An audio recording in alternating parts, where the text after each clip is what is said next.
معزز سامعین و ناظرین، آج الحمدللہ العزیز حضور داتا گنج بخش رحمۃ اللہ تعالیٰ علیہ کی 978ویں عرس شریف کا دوسرا روز ہے، تو آج اسی لیے ہم ان کی بارگاہ میں سلام عقیدت پیش کرنے جا رہے ہیں۔ آپ کی جو تعلیمات ہیں اس کا بہت بڑا حصہ ہمیں آپ کی وہ کتاب جسے اہل عرفان نے کہا جس کو صحیح کامل مرشد دستیاب نہ ہو، وہ حضور داتا گنج بخش رحمۃ اللہ علیہ کی کتاب آپ کی تصنیف لطیف کشف المحجوب شریف کو اپنا مرشد کنسیڈر کرے، اسی سے وہ ساری رہنمائی نصیب ہو جائے گی جو سال کے طریقت کو مطلوب ہوتی ہے۔ تو آپ کی اسی بابرکت کتاب سے فیض لے کر حضور کی امت میں بانٹنا چاہتا ہوں۔ حضور داتا گنج بخش رحمۃ اللہ تعالیٰ علیہ اپنی اسی کتاب کشف المحجوب شریف میں رقم تراد ہیں۔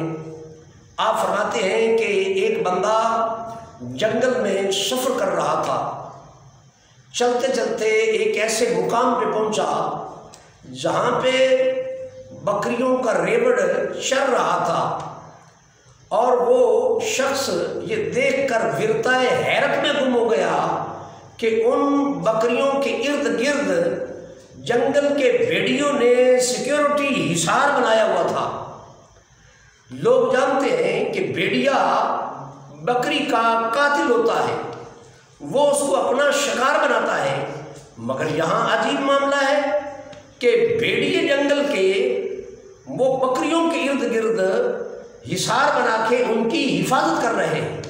تو یقیناً یہ معاملہ وجہ حیرت تھا۔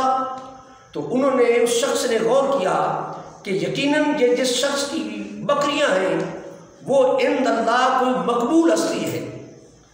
اسے دیکھنا چاہا تو ایک طرف نظر پڑی، دیکھا کہ وہ بندہ خدا نماز پڑھ رہا ہے، اور اس بزرگ کا نام آپ کی تصنیف لطیف میں حضرت حبیب رائی رحمۃ اللہ تعالیٰ علیہ مذکور ہے۔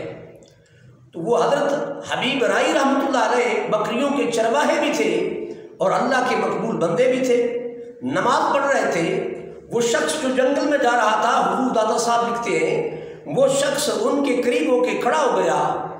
جب اس شخص نے یعنی حضرت حبیب رائی رحمۃ اللہ علیہ نے سلام پھیرا تو اس شخص نے کہا کہ اے بندہ خدا، یہ میں نے زندگی میں عجیب معاملہ دیکھا ہے کہ تیری بکریوں کی حفاظت کرنے پہ جنگل کے بھیڑیے مامور ہیں، تو یہ کیسے ہوا؟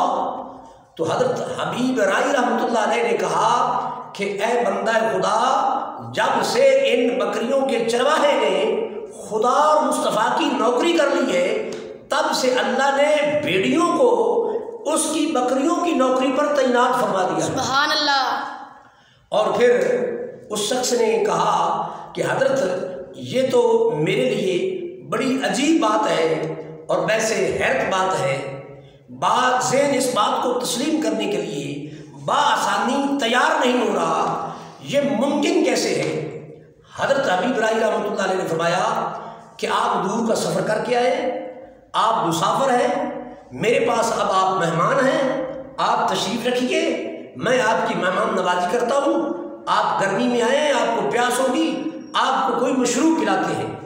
وہ شخص بیٹھ گیا اور حیران ہوا کہ اس بندہ خدا کے پاس جنگل میں کچھ کھلانے پلانے کو تو ہے نہیں، تو یہ اب کیا کرے گا؟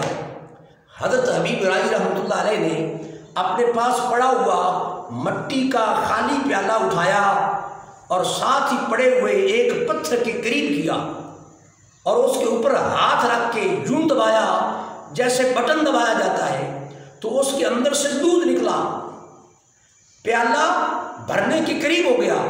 پھر آپ نے انگلی اٹھائی اور پتھر کے تھوڑا سا اور دوسری جگہ پہ انگلی رکھ کے پھر دبایا تو اس سے پھر شہد نکلا۔ جب شہد نکلا اور دودھ اور شہد کی آمیزش ہو گئی تو وہ کمال کا شربت تیار ہو گیا۔ آپ نے اس آنے والے اجنبی شخص مہمان کو وہ پلایا تو تو جب اس نے پیا اس کی روح بھی تازہ ہو گئی. لوگ تو کہتے ہیں نا یہ شربت روح افزا، وہ حقیقی معنوں میں روح افزا تھا. تو جب اس نے پیا تو اس کے بعد کہنے لگا حضرت جی پہلی بات تو اپنی جگہ رہی، یہ اس سے بھی حیران کن بات ہے کہ آپ نے پتھر سے دودھ بھی نکالا اور شہد بھی نکالا، یہ کیسے ممکن ہوا؟ تو آپ نے فرمایا اس میں حیران ہونے والی کون سی بات ہے؟ فرمایا یہ تو بہت آسان کام ہے.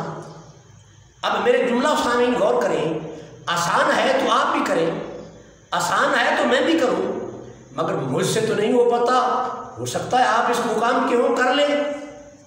لیکن حضرت حبیب رائی رحمۃ اللہ علیہ نے فرمایا کہ اے مہمان یہ بھی کوئی مشکل کام ہے، یہ تو بڑا آسان ہے. پوچھا کہ حضرت جی آپ فرمائیں تو صحیح یہ کیسے آسان ہے اور کیسے ممکن ہے؟ تو حضرت حبیب رائی رحمۃ اللہ علیہ نے ارشاد فرمایا کہ اے بندہ خدا، حضرت سیدنا موسیٰ علیہ السلام کی قوم تھی بنی اسرائیل، جو آپ کی نافرمان قسم کی قوم تھی، ناشکری قسم کی قوم تھی. آپ نے جہاد کے لیے کہا تو قوم نے کہا اے موسیٰ علیہ السلام آپ لڑیں اور آپ کا رب لڑے قوم عمالقہ سے جا کر، ہم تو یہاں بیٹھے ہیں، ہم تو یہاں ممنوع و سلوہ کھانے کے لیے بیٹھے ہیں، ہم تو یہاں حلوہ کھانے کے لیے بیٹھے ہیں، آپ جائیں اور آپ کا خدا لڑے. یعنی اس مزاج اور اس تھاٹ اینڈ تھنک کی وہ قوم تھی بنی اسرائیل. حضرت حبیب رائی نے فرمایا کہ ان کے لیے جو اپنے نبی کی ناشکری اور نافرمان قسم کی تقریباً قوم تھی، اس کے لیے جب ضرورت پڑی تو اللہ نے بنا کیا کیا؟ فرمایا قرآن فرماتا ہے فَانْفَجَرَتْ مِنْ حُسْنَتَ عَشَرَةَ عَيْنًا، اللہ نے ان کے لیے 12 چشمے جاری فرما دیے. سبحان اللہ. تو آپ نے اس شخص سے کہا کہ اے بندہ خدا، رب اس قوم کے لیے 12 چشمے جاری کر سکتا ہے تو ہم تو کلیم اللہ کے امتی نہیں، ہم رب کے حبیب اللہ کے امتی ہیں، ہم حضور حضرت محمد مصطفیٰ کا کلمہ پڑھنے والے ہیں صلی اللہ علیہ وسلم. تو اللہ اس قوم کے لیے 12 چشمے جاری کر سکتا ہے، تو کیا اپنے محبوب کے امتی کے لیے اللہ دودھ اور شہد کے 2 چشمے جاری نہیں کر سکتا؟ یقیناً انہوں نے کہا کہ یقیناً اللہ پاک یہ مہربانی فرما سکتا ہے. اس مہمان نے کہا حضرت پھر بھی کچھ میری رہنمائی فرما دیں، اس درجے کی طرف اگر سفر کرنا ہو تو اس درجے کو کیسے پایا جا سکتا ہے؟ تو آپ نے فرمایا بھئی جو سال کی طریقت ہو، اس راہ پہ چلنا چاہے، اس مقام پہ پہنچنا چاہے، تو فرمایا اس کے لیے ضروری یہ ہے کہ وہ اپنے دل کو ہرس اور لالچ سے پاک کر دے. سبحان اللہ. اور فرمایا وہ اپنے پیٹ کو مٹکائے حرام نہ بنائے، حرام کا مٹکا نہ بنائے، بلکہ حرام سے کلیتاً پرہیز کرے اور بچے، اور وہ اپنے پیٹ میں لقمہ حلال کا انتظام کرے. اللہ اس سال کے طریقت کو بھی اس مقام پر پہنچا دے گا. دعا